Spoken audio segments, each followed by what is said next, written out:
Mirëmbrëma, përshëndetje të nderuar teleshikues. Report TV ka kushtuar një vëmendje të veçantë sot gjatë gjithë ditës zhvillimeve në Shtetet Bashkuara të Amerikës dhe konkretisht edhe debatit të parë mes dy kandidatëve. Një nga debatet më të pritura për sa i përket interesit publikut. Imagjinoni, mbi 100 milionë amerikanë kanë qenë dje të gëzhduar para televiziorit për të kuptuar se cilat janë opinionet, qëndrimet e njërit apo tjetrit. Ka triumfuar Hillary Clinton përballë një politikani pa përvojën e ish sekretares së shtetit Donald Trump. Do të diskutojmë këtë temë me një politikan të ri në Shqipëri, por një njohës mjaft i mirë i marrëdhënieve, i politikave dhe i qeverisjes amerikane. Është zoti Genc Kodeli, drejtor i përgjithshëm në Bashkinë e Tiranës. Mirë se erdhe zoti Kodeli. Sot nuk ju kam ftuar në cilësinë e drejtorit të bashkisë, edhe pse mund ta elaborojmë ndonjë pyetje nga fundi, megjithatë besoj e ke ndjekur me shumë interes dhe ti dje ose sot në orët e parë të mëngjesit në 3 natës këtë debat. Së pari, pse ka që interes për këtë debat? Pak të mediat amerikane kanë folur, kishte shumë vite që nuk kishte kaq interes për një debat mes dy kandidatëve. Unë besoj që një nga arsyet pse ka marrë një vëmendje mediatike të jashtëzakonshme debati mes ish sekretarit shtetit dhe Donald Trump është sepse për herë të parë kemi një palë zgjedhje shumë të çuditshme në historinë amerikane. Kemi një palë zgjedhje që janë shumë të kontestuara për sa i përket pritshmërive që të rezultatit, pra nuk ka një siguri e cila që mund të ketë karakterizuar zgjedhjet e Bill Clintonit apo 2 mandatet e Obamës apo zgjedhjet më parshme. Janë kokë më kokë kandidatët në shumicën e anketimeve që bëhen në nivel kombëtar në Amerikë. Dhe elementi shtesë, të themi ai piperi që i jep pak shije gjithë gjës, është prezenca e Trump, një individ shumë ndryshe nga politikani tipik amerikan, shumë mediatik, është një kafsh e pastër mediatike, mësohet ai jeton vetëm me komunikimin përmes mediave dhe kjo sjell edhe i vëmendje shumë të madhe të atij publiku që tipikisht nuk do e shikonte një debat presidencial në Amerikë. Me që përmende garën rrot më rrot sipas sondazheve, atëherë si shpjegoni që dje stërfitoi Hillary me 62% në raport me 27%, ka një diferencë të madhe mes dy kandidatëve. Pse kjo diferencë u shfaq në debatin e parë? Sepse unë nuk kisha pritshmëri që do kishim dyshim nëse do fitonte Hillary ose jo. Kjo për mua si njohës mjaftueshëm i thellë i politikës amerikane dhe si ndjekës i shumë fushatave ishte e padiskutueshme. Hillary Clinton është një person që ka mbi 30 vjet që përfaqëson nivelet më të larta të politikës amerikane. Nga funksionet si senatore, tek sekretari i shtetit dhe nga ana tjetër Trumpi nuk ka një uri politike për t'ju përballur në atë nivel, dhëmb për dhëmb, aftësisë komunikimit që ka një politikanë e regjur si Clinton. Ajo që do të diavlen të debatohet dhe që sot është çështja më e debatueshme, nuk është a fitoi ose jo Clintoni debatin dje. Por fitoria e këtij debati, ashtu si dhe fitoria e pritshme e debatit që do të ndodhi të martin që vjen në Mosgaboj. Në Washington, Mosgaboj. Do të ndryshoj elektoralisht diçka për dy kandidatët? Sepse pra kjo diferencë e madhe, po thoni, a përkthehet nesër në vot apo jo? Me shumë gjasa nuk përkthehet në vot. Pse? Të paktën për Trumpin, sepse Trumpi bëri atë që pritej që të bënte në debat. Ishte gjysmë butaforik, ndërpriste tërkohën, u ndërsye me moderatorin, të cili më vonë akuzoi edhe për një anshmëri, dhe nuk i qëndroi besnik standardit të komunikimit të dy individëve që garojnë për president. Nuk ishte presidencial, Hillary ishte absolutisht presidenciale, është një term që amerikanët e përdorin shumë kur duan të identifikojnë personin që do marri pozicionin e komandantit përgjithshëm të forcave, që ata e quajnë, commander in chief. Por Trumpi humbi rastin për të tentuar të merrte atë pjesë të elektoratit republikan, liberalet e djathtë, njerëz të pavendosur, të cilët nuk e shohin Trumpin si përfaqësues partisë tyre.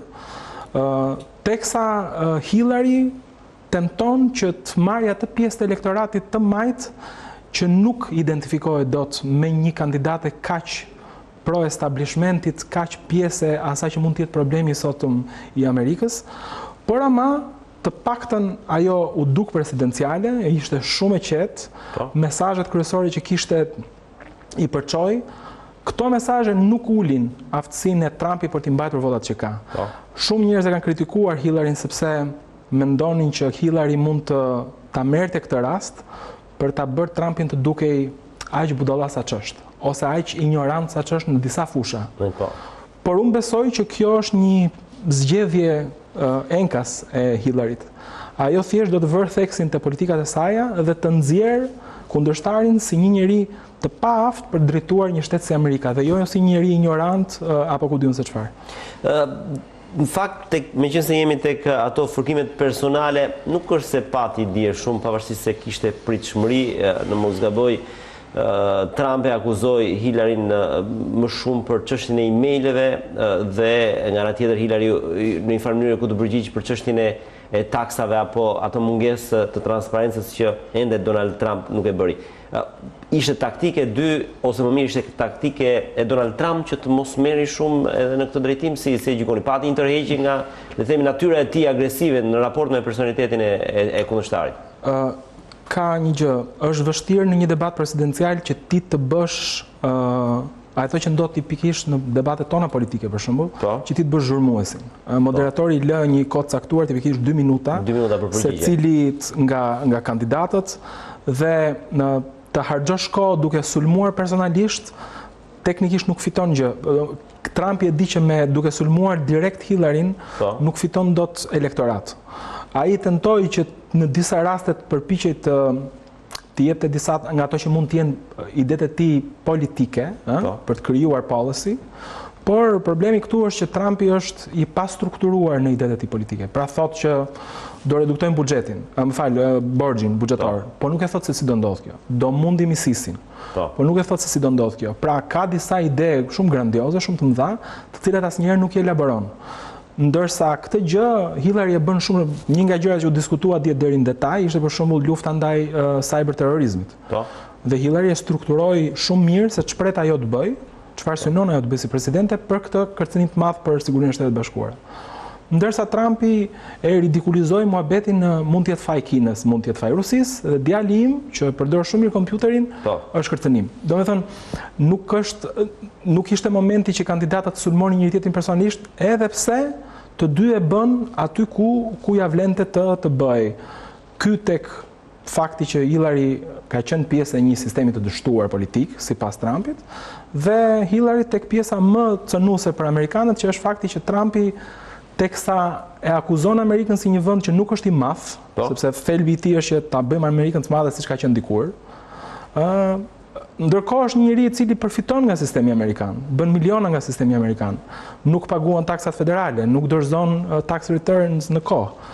Kështu që u bën dhe ca fërkime personale. Duhet, meqense po flasim për karakterin e dy kandidatëve, ju thatë që Trump ka një veçori që bën premtime të mëdha, por nuk jep rrugën e zgjidhjes. Megjithatë ka ngjitur tek amerikanët. Pse? Po, në këndvështrimin tuaj. Elektorati që voton Trumpin, unë nuk do e merja përsipër që ta gjykoja. Ka dhe shumë shqiptarë, mes tyre. E dyshoj që janë shumë, po ja, ka disa. Tipikisht njerëzit që më votojnë Trumpin ose që mbështesin Trumpin janë njerëz me shumë paragjykime, me një njohje të përcipt në mos fare të sistemit amerikan dhe aq më tepër të botës. Pra është njeriu nën mesataren me pak njohuri, i cili mund të besoj tema grandioze si unë do bëj një super deal tregtar me Kinën apo me Rusinë. A thua se kjo është një gjë që sot ndodh thjesht me vullnet. Në botën globale ku sot aktorë si Kina apo Rusia janë rritur dhe janë forcuar financiarisht, ushtarakisht etj. Ku globalizmi luan rolin e vet në determinimin e kush fiton sa dhe pse dhe çfarë, nuk është kaq e lehtë që të bindesh të tjerët që të ulen ty. Dhe ka ca kontradikta. Në njëra anë Trumpi thotë ne nuk duhet të jemi polici botës. Nga ana tjetër thotë unë do bëj Meksikën që të paguaj për murin.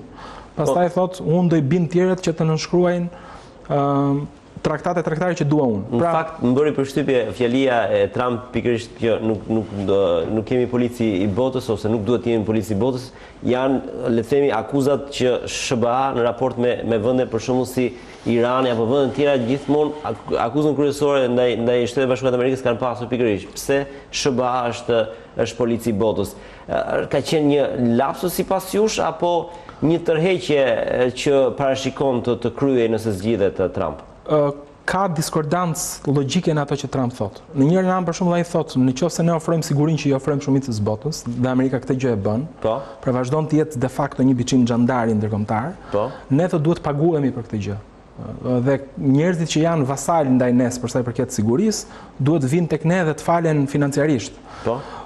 Dhe pastaj e kundërshton këtë gjë duke thënë që ne s'duhet jemi polici i botës. Po strukturalisht Shtetet Bashkuara kanë qenë fillimet e veta që kanë filluar të luajnë rolin e një xhandari fillimisht me doktrinën Monroe në hemisferën veriore që përket Amerikës Veriut dhe të Jugut, e më pas dy luftrave botërore, edhe duke ndërhyrë në nivel global, pak a shumë është ndihet prezenca amerikane kudo. Kështu që ky është një rol që Amerikës sot nuk dia heq dot njëri, nuk është çështje vullneti. Korporatat amerikane janë kudo, bankat amerikane janë kudo. 4-5 kompanitë më të mëdha, Apple, Google, apo ku diun që ne i dim çdo ditë. Nuk mund ta bëj asnjë president, edhe sikur të doj. Edhe Obama, i cili luajti një strategji pak të tërhequr ndërkombëtarisht, dhe është kritikuar shumë për këtë gjë, prap nuk ja doli dot mban që të bënte këtë proteksionizmin amerikan duke u tërhequr, non-intervencionizmin pak a shumë. Duke mbetur tek figura e Clinton, padyshim një figurë më e njohur edhe për ne shqiptarët, ajo ka edhe një fjalim të famshëm që ka mbajtur në Parlamentin shqiptar, por përpara se të shkojmë këtu ku jemi, Hillary Clinton është kritikuar edhe ose demokratët janë kritikuar edhe për mungesë figurash. Është një figurë që në një farë mënyrë riciklohet, ka qenë First Lady për 8 vite, më pas sekretare e shtetit. Pra nuk është një figurë e re. Ishte lëvizje dur sipas jush e demokratëve? Shikom, është shumë vështirë në Amerikë që të dalësh nga hiçi dhe të katapultohesh në nivel presidencial. Edhe një relativisht i posaardhur në terma kohor si Obama, ani pse kishte shërbyer si senatore, prap kishte bërë gavetën e vet politike, duke u nisur nga niveli më i ulët në punë me komunitetin, por pastaj pedagog, pastaj senator, përfaqësues në nivel senatorial, nuk është pak. Kështu që nuk mund të vish nga hiçi në politikën amerikane të pretendosh që të marrësh postin e kandidatit për president apo të president eventualisht. Ka debat shumë të madh nëse Hillary ishte ose jo përfaqësimi më i mirë i mundshëm nga demokratët, por nga ana tjetër është një kandidate dhe një kafshë politike që ka 20 e kusur vjet që e prezanton dhe e përgatit këtë që ka ndodhur sot. Pra, një njeri ekselent në performancën e vet profesionale, shumë aktive në Senat, shumë aktive në politikën e jashtme. Sigurisht që është pjesë e establishmentit, mund të quhet një nga përfaqësuesit tipik që është establishmenti amerikan, po sistemi amerikan nuk është një sistem kaq i thjeshtë që mund të ndikohet nga vullneti i dikujt thjesht sepse ku diun do masa apo duan ca elita. Duhet të jetë pjesë integrale e sistemit dhe unë besoj që realisht Hillary mund të bëjë një presidente të mirë për sa i përket atyre që do të arrijë. Sistemi amerikan nuk bazohet shumë te vullneti. A ishte ajo një sekretare e mirë e shtetit? Ka patur kritika në fakt edhe unë i referohem edhe një reportazhi që kam parë nga gazetar prestigjioz të rrjeteve të rëndësishme të botës dhe aty ishin pika terta të kësaj periudhe si sekretare e shtetit dhe pyetja e madhe ishte në fundit çfarë bëri, çfarë arritjesh kemi nga ky mandat i Hillary Clinton si sekretare e shtetit. Duhet referuar pikave të nxehta të globit, besoj Unë besoj që spari politika amerikane, domethënë sekretari i shtetit tenton të kthejë në realitet idenë që ka presidenti për politikën e jashtme. Dhe vetë Obama ka qenë goxha i tërhequr për sa i përket angazhimit amerikan globalisht. Dhe shumë i kritikuar për këtë gjë. Ky pastaj është një debat i cili duhet vënë në kontekstin e asaj që po ndodh sot në botë, pra si ka ndryshuar bota teksa kemi pasur 2 mandate të Obamës. Mos harrojmë që këto 2 mandate janë shenjuar, janë markuar nga një post krize jashtëzakonshme financiare që e vuri Amerikën në shumë vështirësi, dhe një pjesë e madhe e përpjekjeve të administratës Obama, dy administratave Obama, është vendosur tek rishëndoshja e ekonomisë amerikane. Janë arritur gjëra shumë të mëdha brenda, por duke u fokusuar brenda ka humbur një pjesë të madhe të eficiencës vetë sistemi amerikan në botë. Por ama nga ana tjetër dhe bota po ndryshon shumë shpejt për të lejuar që amerikanët të jenë kaq invaziv.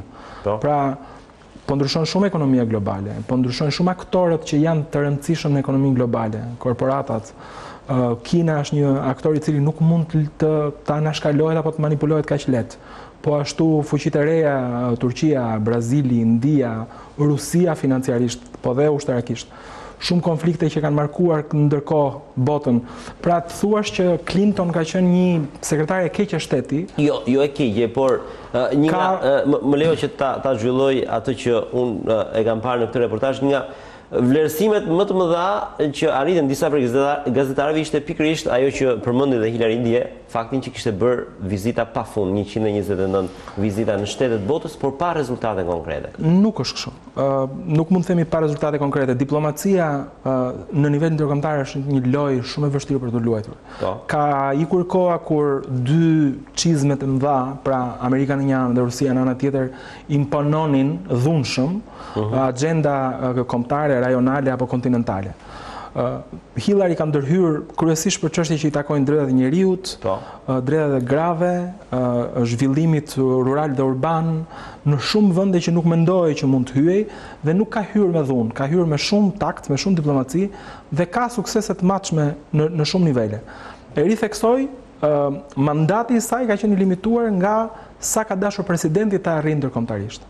Dhe ka qenë fokusi shumë herë më i madh brenda Shteteve të Bashkuara, që nga tensionet raciale, çështjet e punësimit, çështjet e rishëndoshjes së ekonomisë, kështu që nuk them dot që është një sekretar shteti jo e suksesshëm. Duke mbetur te ky aspekt, kam përshtypjen në debatin e 2 dhe 3 ndoshta politika jashtme do të jetë më në fokus.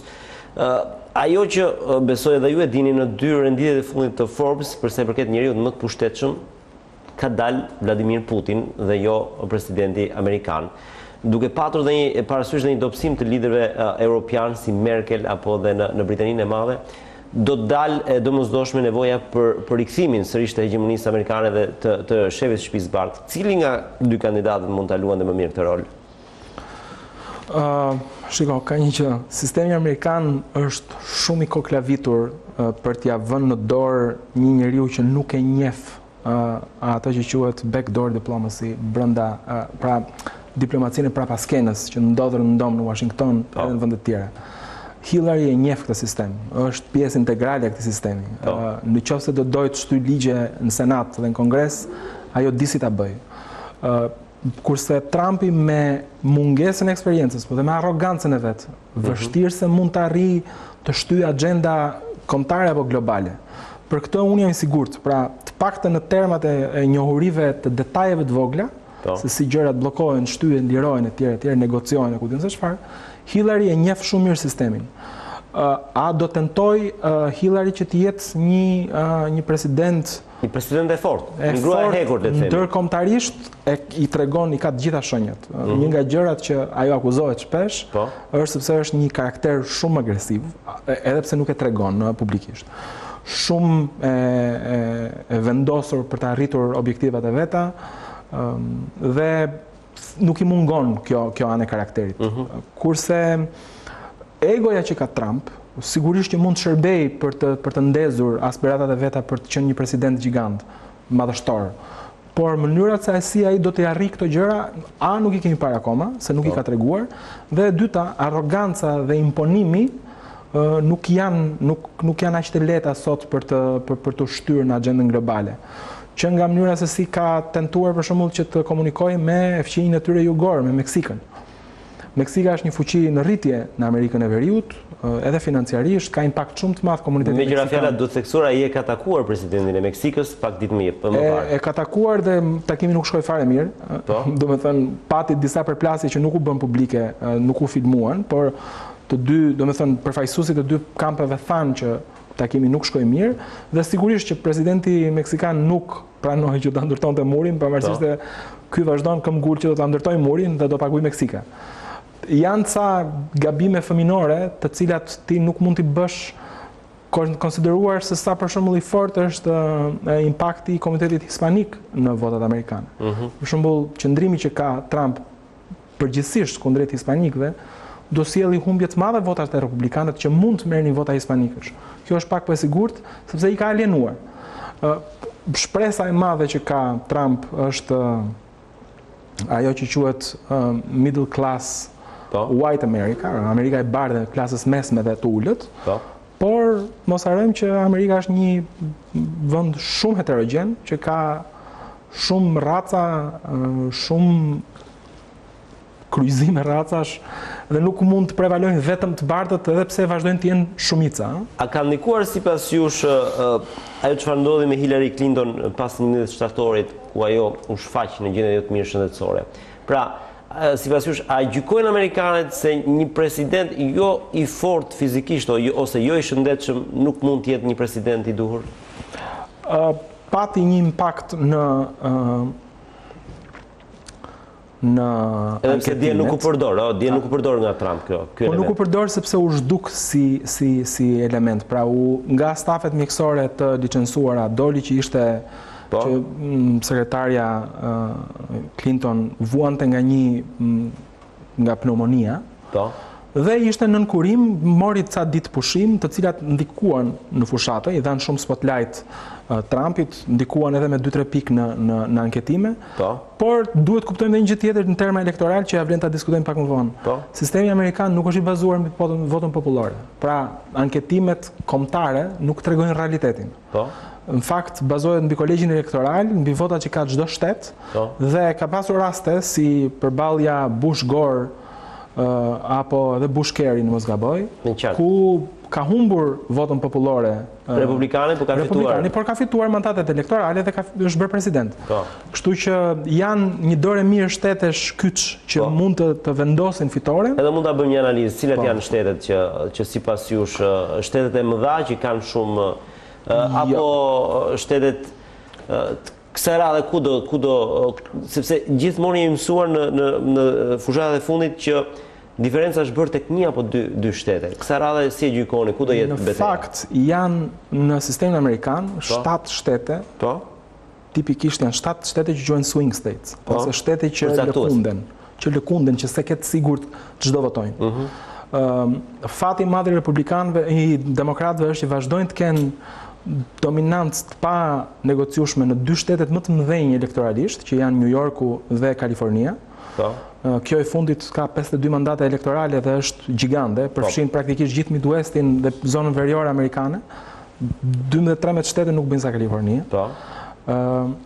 Por debati i madh, pra do vendoset të zgjedhje në 7 shtete që janë tipikisht Colorado, Iowa, Ohio, New Hampshire, Pennsylvania ndoshta si vjet, dhe Miami dhe Florida që ka qenë historikisht swing state që ka determinuar se është shtet shumë i madh.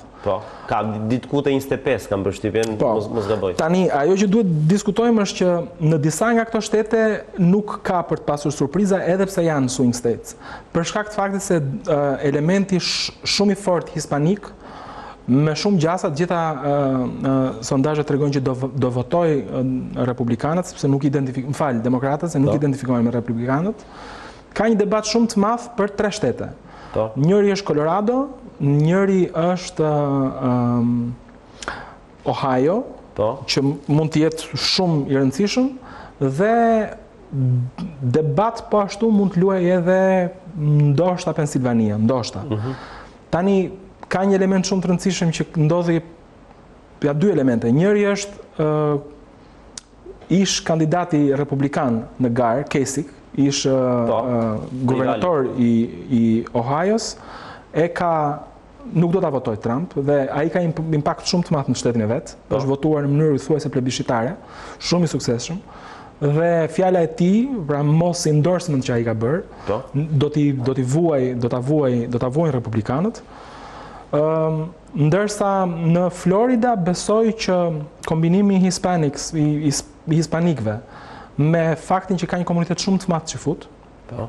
Po ashtu besoj që Florida do ndahet shumë afër, po do ndahet në favor të demokratëve. Këtu pastaj duhet kuptojmë dhe dy gjëra, që akoma nuk i kemi vënë re akoma. Gjëja e parë është që në shumë e rëndësishme në Shtetet e Bashkuara për fushatën për president është se kush gjeneron më shumë të ardhura për t'i shpenzuar pastaj në fushatë. Sot Ç'do thot, pra kush mbledh më shumë të ardhura? Kush ngre më shumë fonde. Po. Si funksionon, nëse mund ta shpjegoj me pak fjalë, sepse ndoshta ka interese për publikun. Po, ka funksionon përmes lobbying, por nuk financojnë direkt kandidatët. Po. Për të evituar akuza formale dhe logjike të korrupsionit kandidatëve nga elementet lobus, partitë ngren disa struktura që quhen Super PACs ose Political Action Committee, komitetet të aksioneve politike, të cilat endorsin, përqafojnë një kandidat caktuar dhe ngren fonde në emër të këtij kandidati. Po kandidati teknikisht nuk merr para. Në qartë. Dhe pastaj këto Super PACs, këto organizma politik të partive, mbështesin kandidat caktuar dhe shpenzojnë për fushatën. Sigurisht që kandidati mund të ngrej para dhe për fushatën e vet, por nuk janë njësoj si Super PACs. E bëra këtë pyetje Kodeli sepse edhe në Shqipëri është debati për të ndryshuar skemën e financimit të partive, madje Partia Demokratike po kërkon që le të themi financimet të jenë tërësisht shtetërore dhe jo nga burime të tjera. Kjo është për mua është pak utopike, se nuk mund të pretendosh që të mos influencohet politika nga përfituesit e politikës, që mund të jenë qytetarët, bizneset, ku diun se çfarë. Amerikanët këtë e kanë ngritur në pjedestalin e vet, pra ndikimin e publikut tek politika dhe varion në skema të ndryshme. Për shembull, republikanët tipikisht financojnë nga bizneset e mëdha, nga korporatat, nga studet e mëdha lobuse. Kemi pas rastin e Obamës apo të Bernie Sanders, të cilët kanë ngritur para në nivel individual, nuk kanë pranuar të marrin nga korporatat, kanë marrë para nga donacione individuale. Në rastin që po flasim, Clintoni e mund Trumpin në terma financiar 8-2. Pra është 4 herë më madhe në terma financiare, aftësia e saj financiare për të shpenzuar për reklama në vendet ku ajo ka nevojë që të ndërhyjë dhe nuk ka filluar akoma. Një pyetje lind këtu nga një shqiptar që njeh në mënyrë sipërfaqësore. Nga njëra anë kemi një miliarder si Trump dhe nga ana tjetër Clinton, por si është e mundur që miliarderi ka më pak ose shpenzon më pak të ardhura për fushatën e tij? Sepse Trumpi nuk mund t'ja lejoj vetes që të financojë fushatën e vet me parat e veta. Kjo është e lejuar nga ligji apo nuk e pranon ai? E lejon ligji, por është një risk i jashtëzakonshëm, sepse teksa Trumpi është miliarder, nuk është miliarder cash. Është miliarder në asete. Sigurisht që ka dhe para cash, nuk diskutohet, por është kombinim, miliardët e tij janë një kombinim i stoqeve që mund të ketë nëpër kompani. Pasurive të paluajshme. Pasurive të paluajshme, likuiditet nëpër banka ku diun.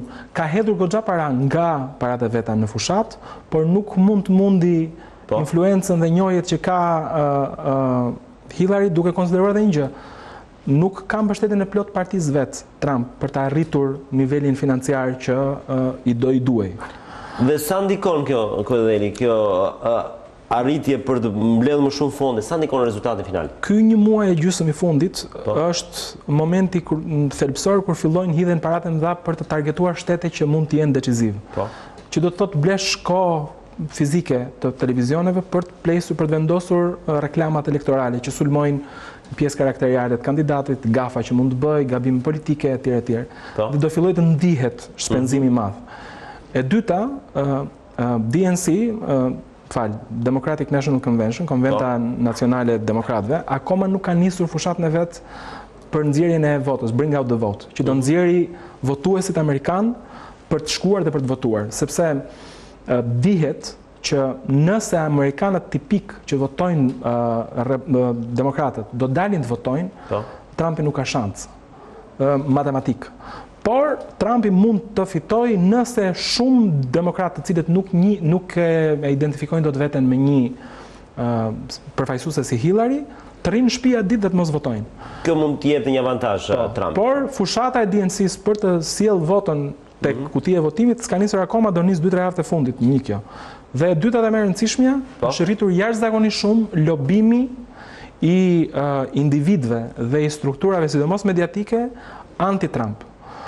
Për shembull, për shembull, në standarde thuajse të pa dëgjuara ndonjëherë, shumë gazeta amerikane kanë përqafuar qartazi një kandidat. Zakonisht gazetat dhe këto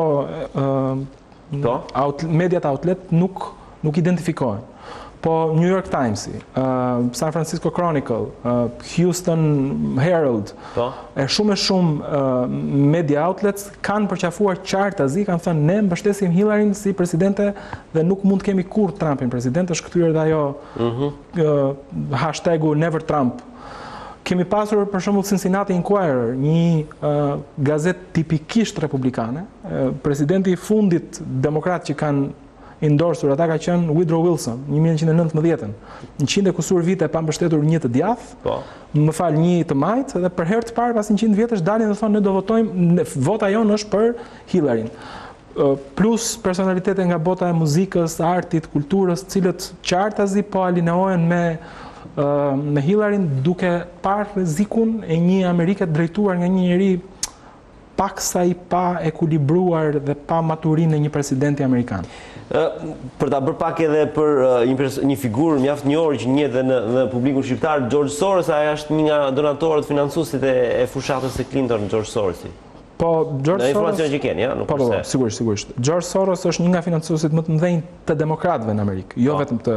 Në përgjithësi të Partisë Demokrate. Të Clintonit. Ka dhënë para qysh nga Jimmy Carter e tutje, ka qenë financues shumë i madh edhe i Clintonit parë Billit. Dhe njihet si një financues tipikisht e agjendave të majta në botë. Kështu që nuk është çudi dhe është publike që ai financon demokratët prej vitesh. Dua t'ju bëj një pyetje, se kemi vënë re ju e përmendët pak guvernatorin më fjalë, por edhe presidenti Bush, mos gaboj, Bushi i vjetër, e shpreu votën e tij hapur kundër Trump. Nuk shohim të njëjtën gjë nga Hillary, pra demokrat që të shprejnë rezerva për të. Është një avantazh kjo për ish sekretarin e shtetit? Spari endorsementi Bush Senior nuk ishte i drejt për drejt. Një përfaqësues e familjes Kennedy tha publikisht që në një komunikim privat me pra nuk e kemi, nuk e dim. Nuk është on record. Ndoshta është keq interpretuar në media. Jo, ka dalë në media, po nuk është një gjë e drejtë për drejtë. Pra ishte tërthort endorsement. Po nuk janë të pakta figurat e republikanëve të cilët në mënyrë masive kanë dalë kundër kandidimit dhe fitores Trumpit. Disa prej tyre mund ta kenë ngrënë fjalën pasi ai u zgjodh përfundimisht si kandidat, po ka shumë njerëz që nga Jeb Bush, një nga rivalët e tij më të fortë, apo ky Ryan më vonë, ky drejtuesi i Partisë Republikane e hëngri fjalën e vet, në fillim ta do ta votoj kurrë Trumpin, po pastaj ta do e mbështes, por është një mbështetje shumë e vagët e Partisë Republikane, sepse Partia Republikane riskon shumë me një fitore të Trumpit. Pse riskon shumë? Riskon sepse një president amerikan nuk mund të jetë aventurier, nuk mund të jetë i pamatur. Po flasim për realisht për njeriu më të fuqishëm në botë. Leret shtot Forbes me kuestionar. Mund të ketë influencë një vit apo një vit tjetër Putin dhe Rusia e tij, po Amerika ka 170 vjet që luan rolin e determinantit në botë. Nuk mund ta humbi këtë rol sot për nesër. Dhe presidenti është një figurë jashtëzakonisht e rëndësishme e sistemit amerikan dhe riskojnë shumë republikanët, një sepse partia është e përçarë, për shkak të katapultimit nga hiçi të Trumpit, dhe dyta sepse riskon vetë Amerika me një president. Kjo është pikpyetje e madhe, Kryedeli, se si është e mundur që, sepse nëse ka diçka të mençur tek demokracia amerikane është rotacioni politik, dhe pas 8 viteve të demokratëve në mendjen e gjithë secilit ishte një president republikan dhe do të mjaftonte një figurë, le të themi, modeste ose shumë brenda kontureve për ta patur më të lehtë me një figurë të konsumuar si Hillary Clinton. Si arriti Trump dhe si ishte mundur që partia nuk e frenoi dot? Është dhe kjo një le të themi e bukur e demokracisë amerikane, që partia edhe pse nuk është me ty, por nuk të frenon dot kur është vota e qytetarit? Problemi me republikanët është që dy kandidatët më të fortë që kishin vetë Bush dhe Ted Cruz, Jeb Bush dhe Ted Cruz, ishin pjesë tipike e establishmentit republikan. Dhe republikanët kanë vite që janë një krizë identiteti. Nga një parti shumë populiste, një parti që mbështetet shtresat në nevojë, nga partia është partia Abraham Lincolnit, që ka zhdukur skllavërinë në Amerikë, është një parti legjendare dhe ndoshta partia që ka hedhur farën në demokracisë amerikane. Erdhi dhe u krijuas, erdhi më vonë u konsolidua si një parti pro bizneseve të mëdha, pro korporatave, pro mbajtjes armëve, anti-abortit, shumë e fetarizuar në retorikën e saj politike dhe ka humbur identifikimin me atë pjesë të elektoratit që do duhet ta mbante në këmbë Partinë Republikane. Kjo solli katapultimin e Trumpit, i cili gjeti pikërisht atë Chelsea-n për të ndezur zemrat e republikanëve të mërzitur me partinë e tyre. Duke bërë këtë fushatën ultrapopuliste me premtime mastodontike, do bëjmë namin, do bëjmë këtë, do bëjmë atë, gjithmonë pa thënë se si do e bëj, ai vetëm premton. Është shumë karizmatik, duhet thënë që ka një imponim vizual për njeriu mesatar. Trumpi është impresionues, shumë i suksesshëm në bizneset e veta, siç është i suksesshëm ka dështuar disa herë. Ka bërë 4 herë deklarat bankruptcy, falimentimi. Por nga ana tjetër, shumë i suksesshëm, mediatik, me reality shows, me qindra produkte, me linja ajrore, me kështu universitet privat. Pra është një element i cili mund të magnetizoj nëse ti je një amerikan mesatar që vuan prej vitesh injorimin e sistemit, le të them që të ka lënë mënjan. Dhe ai thotë që ne do ta bëjmë Amerikën të madhe edhe një herë. Nuk e din njerëzit se kur është kjo Amerika e madhe, dhe Amerika gjithmonë e madhe ka qenë, por ka ditur të luajë me këto ndjenjat e amerikanëve mesatar. Megjithëse jemi drejt fundit tek 10 minutat e fundit, do doja që të flisnim pak për Shqipërinë. Çfarë ndryshon në raport nga një kandidat te tjetri marrëdhënia me Shqipërinë, apo është pothuajse e pandryshuar? Zoti Rama në një farë mënyrë deklarata e tij është edhe komentuar si një deklaratë e nxituar, sulmi që ai i bëri Trump, ndoshta një nga sulmet më të forta të një lideri në Ballkan, por edhe në Europë ndaj kandidatit Trump. Presidenti Nishani dje, mos gaboj, ishte shumë më ekuilibruar, tha që kushdo që të jetë ai do të jetë një mik i shqiptarëve. Cili do të ishte një koment juaj në lidhje me këtë? Shikoj, ka një gjë. Mohimi i kandidaturës Trumpit ka ardhur globalisht në shumë nivele. Nga përfaqësues shtetëror si kryeministri Rama, nga senator Rama e bëri në Amerikë, jo e mbani mend madje edhe reagimin e gazetitarit në CNN. Qartë. Them në të njëjtën kohë që ishte edhe një reagim i cili pararendte zyrtarizimin. Nuk ishte zyrtarizuar akoma si kandidat, edhe pse ishte përpara shumë në polls dhe në votat në garën brenda partisë. Po nga ana tjetër kemi pasur sulme shumë agresive ndaj figurës Trump nga përfaqësues politik të lartë në Angli.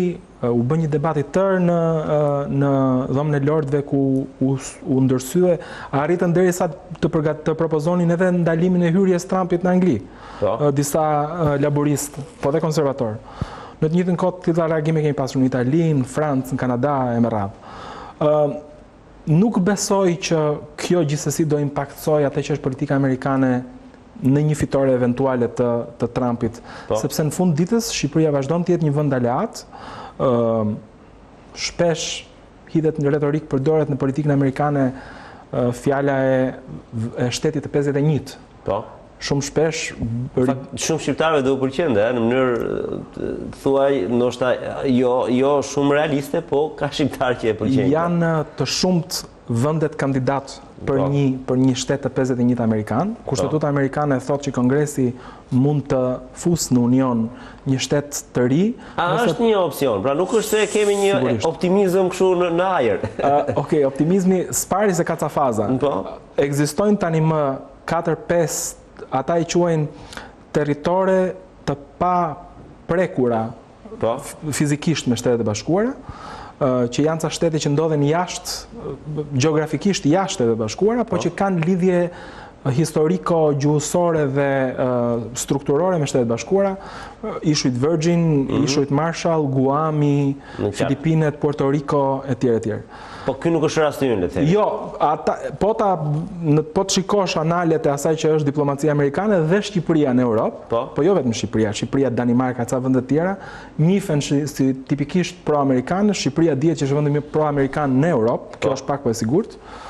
Por nga këtu të shkuarit në një aneksim ose kalim të Shqipërisë të një shtet amerikan është utopike. Kemi sisteme totalisht ndryshme gjysmë. Megjithatë, unë nuk e dija këtë fakt, po pëlqega. Pra, Kushtetuta amerikane le të hapur një mundësi. Po, sigurisht. Është union shtetesh. Ata mund zgjedhin hipotetikisht që nëse nesër ka një kërkesë, të pranojnë, le të themi, Kanadan, që t'i shtohet unionit. Mjafton që se duhet përputhen ligjet, pra të njihet të hiqet autoriteti kombëtar në favor të autoritetit federal për disa gjëra, buxheti, mbrojtja, unifikimi i legjislacionit dhe pastaj të tjerat shtetet i kanë në nivel individual. Po ne do duhet ndryshonim totalisht sistemin ton, bie fjala, nëse do donim të shkonim në Shtetet Bashkuara. Megjithatë, kur do mos thuaj kur, thotë edhe diplomacia dhe politika amerikane ka treguar, sidomos pragmatizmi i tyre apo jo. Në raport me Shqipërinë, këtu e kisha pyetur. Një fitore e mundshme e Trumpa do të vinte në siklet qeverinë Rama? Nuk e besoj, konsideruar që vijojmë të jemi një shtet antar i NATO-s, shtet aleat, shumë pro politikave amerikane, amerikanët nuk kanë lënë asnjë rast pa e treguar që janë të interesuar për Shqipërinë, kanë agjendën e tyre shumë të qartë, reforma në drejtësi për shembull ishte një nga shembujt. Nga ana tjetër duhet kuptojmë edhe që në politikën e madhe amerikane, Shqipëria nuk është një vend që merr vëmendje të llatarshme, duke qenë se kanë shumë interesa, shumë pika konflikti, shumë vëmendje të hapërdar për të marrë me ne specifikisht. Genc, më lejo të drejtohem në emër sepse ishte një bisedë shumë e këndshme dhe unë me qëllim e bëra këtë bisedë për të shkëputur pak nga kjo politika jonë e lodhshme ku vetëm për le të themi për tema nuk diskutohet, por më tepër për individin. Dhe ajo që mund nxjerrë mësim në mënyrë shumë sipërfaqësore nga ky debat është mungesa e debatit në Shqipëri. Unë mbaj mend vetëm dy debate, nuk e di në mos gaboj, një Rama Mustafaj në vitin 2000 dhe Nano me Berishën, po ai nuk mund të quhej një debat elektoral. Të tjerët kanë nguruar, nuk po them e ka faj njëri apo tjetri. Pse kaq vështirë për debatuar normalisht si njerëz civil, si njerëz që në fund të fundit kanë platformat e tyre dhe nuk kanë asgjë kundër njëri tjetrit. Ka një gjë. E para e punës, fushata e fundit presidenciale në Amerikë ka një zvetnim të asaj që është politikë bërja tipike amerikane. Shumë është fokusuar te individi dhe jo te politikat dhe është, le të themi, pasojë e Trumpit. Kjo shift i politikës amerikane nga çështjet tek individët. Pra debati më i madh sot nuk është kush do bëj presidenti më të mirë, po kush nuk do bëj presidenti më të keq. Në qartë. Para shumë. Pra e keqja më e vogël. E keqja më e vogël. Tu jemi mirë ne, se gjithmonë këtu zgjedhim. Por ama ka një gjë, palët partitë politike në Amerikë ndahen drastikisht për disa çështje politike. Nuk puqen dot. Dhe ti je natyrshëm republikan apo demokrat, nëse bie fjala je pro abortit. Apo kundër abortit. Nuk, mënyra se si shpenzohet për federal housing, për shtëpitë federale, për asistencën financiare për shëndetësinë, etj. Ndahen qartazi dy partitë dhe përfaqësuesit e dy partive dhe ndarja është kaq e thellë sa domosdoshmërisht do duhet të hash debat, dhe të bësh debat mbi çështje për të fituar ato votat e elektoratit gri.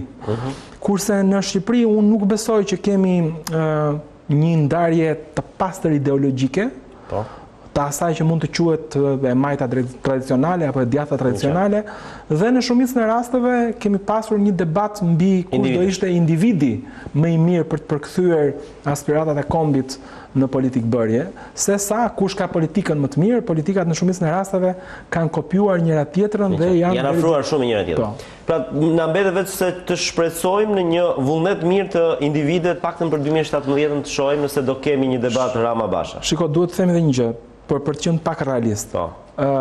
Amerikanët janë një komb spari shumë i ri.